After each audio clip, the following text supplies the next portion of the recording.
a Campell Informa entrevistem a Pablo Camacho, possiblement el nadador amb més d'èxit del nostre municipi.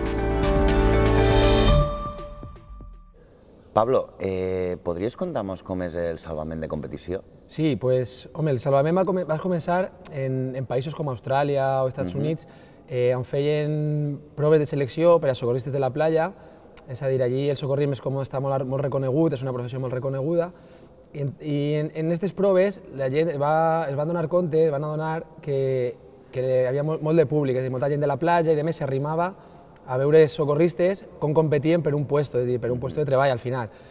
I aquí la gent de salvament va estar una mica hàbil, van veure que havia negoci ahí, que havia negoci, i ho van convertir en esport, clar, perquè al final són proves esportives, era una competició en compte de per una medalla per un puesto de treball, i d'ahí van passar a competir una miqueta entre els clubs de les diferents platges, tant en Estats Units com en Austràlia, i va sortir una miqueta l'esport de salvament, que evidentment ve una mica del món de la natació, perquè el que és la base és la natació, l'àvia i demés, però sí que és cert que ja són dos esports en federacions diferents i dos esports completament diferents.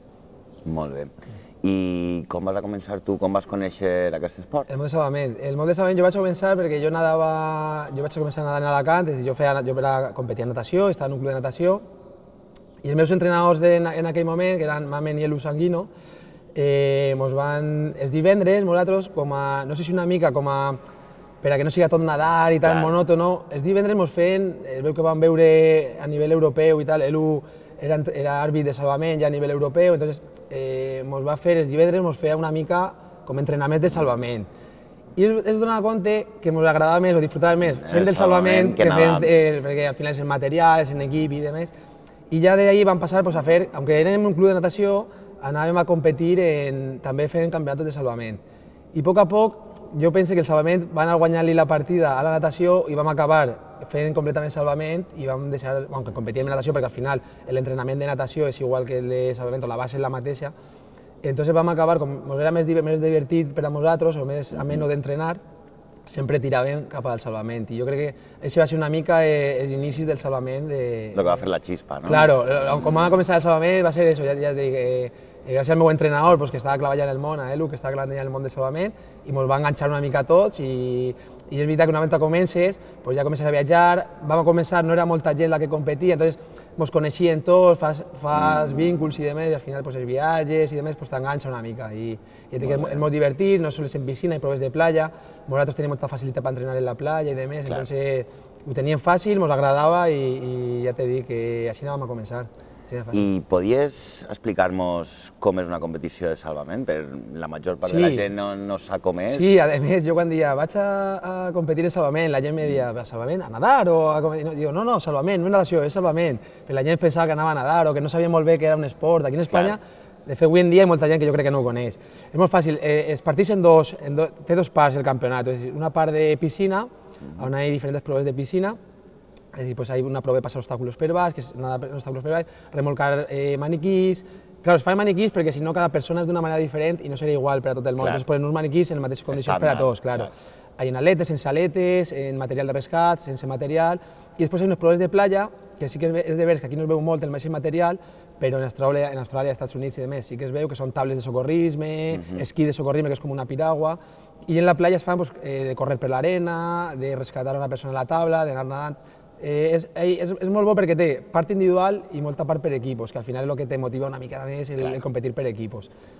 Estàs parlant-me de taules, de arrastrar maniquís, de passar per baix d'estacles, és un esport duríssim. És dur, però a la volta és entretengut, és a dir, perquè nadar, jo tot el món, jo nada molt, hem fet molt de metro, molt d'entrenaments i tot el món me diu però no t'avorrixes mirant tot el temps, perquè és una piscina, al final tu vas a córrer, pots córrer 40 o 50 quilòmetres, però vas ben passatge diferent. Aquí són, igual si fent 8.000 metres, 6.000 metres, són en una piscina de 25 mirant les mateixes baldoses sense parlar de ningú, que hi ha vegades que el cap se te'n va. Entonces, el socorrisme el que té és que això canvia, és a dir, tens que saltar, tens que nadar, tens que bussejar, tens que remolcar, tens que manipular el material, estàs en la platja, estàs en la piscina, és més dinàmic, és més entretengut. Entonces, és molt dur perquè la preparació, a més, tens que preparar moltes més coses, és a dir, natació, no hi ha factors externs que influïsquen. Tu estàs nedant, ningú va molestar-te, ningú no és com el futbol que tens un defensa que pot... Tu aquí tens que nedar i estàs ben preparat, saps més o menys el que tens que fer i prou.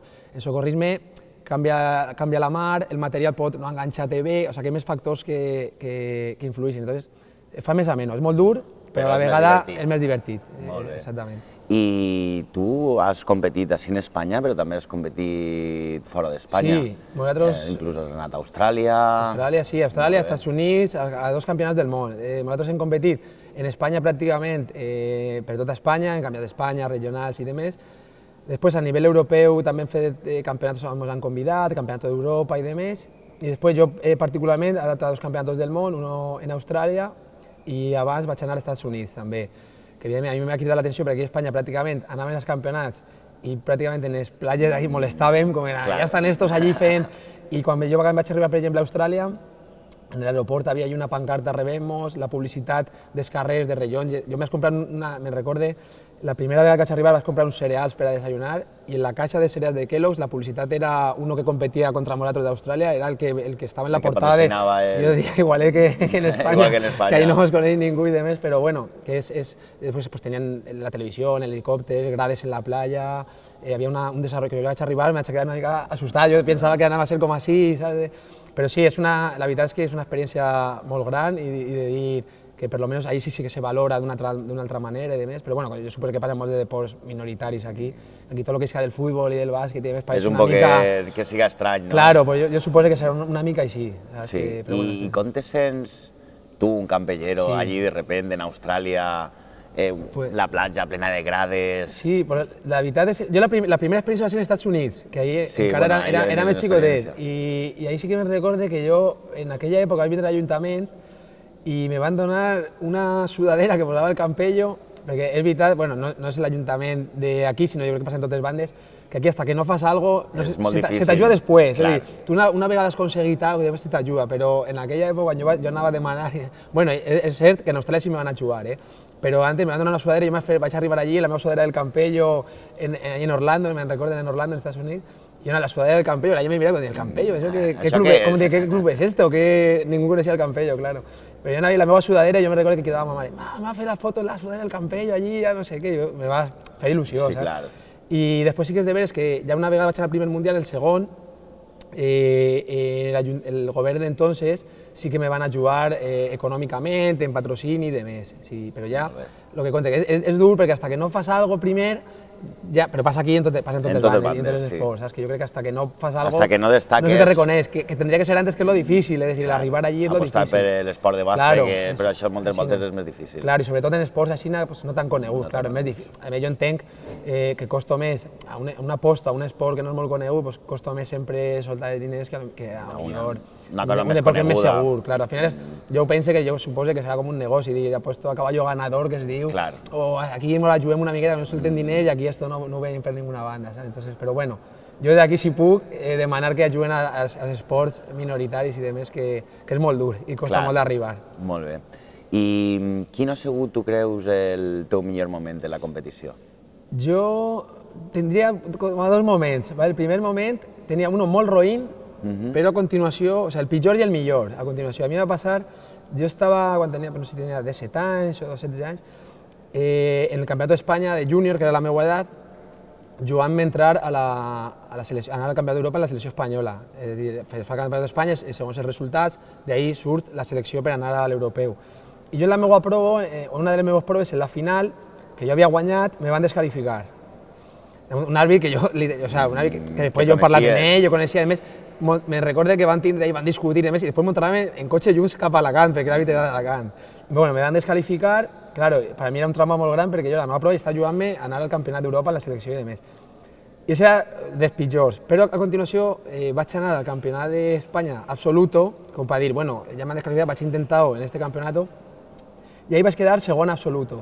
Sí, segon absoluto. Entonces, claro, que para un júnior quedar segon absoluto, per a mi era... Tot un logro. Claro, que ahí és quan Alfredo, que ara tenim molta relació, de fet ve aquí molt al poble a fer concentració i demés, que era el seleccionador d'entonces, és quan ja va començar a preguntar per mi, que a veure tal i demés, i d'ahí vam anar a la preselecció, i de la preselecció ja vaig aconseguir col·locar-me a la selecció per anar al Campionat d'Europa. Entonces, era el pitjor moment quan m'han descalificat, però jo crec que una mica també d'aquest mal sabor de boca sempre te dona ese plus ahí. Ese plus. Y en el absolut pues, ja aconseguir una medalla de plata, que ja vaig entrar a la selecció i de més. Entonces seria una mica el pitjor i el millor, així, uno darrere l'altre, sí. Molt bé. I com dus ara la transició de l'esport al... Què estàs fent ara? Sí, bueno, jo la transició és bueno, no dura, però és rara. És dir, jo vaig acabar fins al monyo de piscines i demés, jo no volia una piscina ni pintura, entonces vaig a començar, però sí que a l'esposa, el cos me demanava que fera esport. Relacionat amb esport. Pues vaig a començar a fer futbol, algun triatlón per relleus, jugar al pàdel, tot el que sortia m'apuntava a tot, perquè el cos me demanava fer esport, però sí que és veritat que jo no volia veure una piscina. De fet, treballava de monitor i de més, i en aquesta època estava estudiant, i vaig deixar de piscines i tot, i vaig començar a treballar pues, en un Zara de dependent, en el Corte Inglés, mentre estudiava i de més, perquè no volia saber res de piscines ni donar classe de piscines, res. Després ja sí que als anys m'ha tornat, i ara de fet, actualment tot el que faig és estar al voltant del món de la natació. Jo estic de coordinador en les piscines de Talavera de la Reina, de portal del servei de socorristes, i després tinc una escola deportiva, estic de director esportiu en Salamanca, com que estic en ciutats diferents, bueno, les comunicacions d'avui es pot fer, en fem cursos de natació, ara acaba d'acabar un curs per a xics que van a ser socorristes i demás, de una formació, o sigui que al final tot està relacionat en el món de la piscina. Vam a començar ell i acabarem, aunque no vulgui, acabarem allí, jo crec, sí. Molt bé. I tu què li dius o què li diries a un xiquet que comença en el món de la natació, en el món del salvament? Bueno, jo en la natació o en qualsevol esport que disfrute i que li agrade, és a dir, que no estiga per obligació. És veritat que arriba un punt, quan ja és una mica professional, com a així dir, que sí que és una mica d'obligació, perquè al final jo hi havia molt de dies que jo no tenia ganes d'anar a entrenar, no tenia ganes de fer un viatge, però sí que sobretot en l'etapa de formació, primer, que no es tanqui a un esport sols, que diga, vaig a fer tenis, jo sols vaig a fer tenis, i que prove tot. Jo quan érem petits, jo crec que el meu germà i jo érem molt actius, i ma mare ens va apuntar a tot. Nosaltres fèiem taekwondo, vela, però simplement perquè no ens suportava en casa. Estic ocupats, així que arriben cansats, i llavors vam fer molt d'esport. Jo crec que això t'ajuda una mica que després tu pugues elegir el que t'agrada de veritat, i a part, en esta etapa de desarrollo, que facin tot, que treballen la coordinació, la resistència, la força, i que proven tots els esports i al final que facin el que disfruten, i sobretot que s'ho passen bé, que disfruten. Jo, és veritat que ho ha passat molt mal, perquè els entrenaments són molt durs, però ho tornaria a repetir i també a disfrutar molt. És com un patiment, però... Té la seva recompensa. Sí, que és un patiment que recompensa, sí. Però sobretot que disfruten, que li agrade, que no estiguen obligats, que disfruten de lo que fan. Bueno, Pablo, pues moltes gràcies per estar així amb nosaltres. Gràcies a vosaltres per cridar-me i per contar amb mi, claro. De res.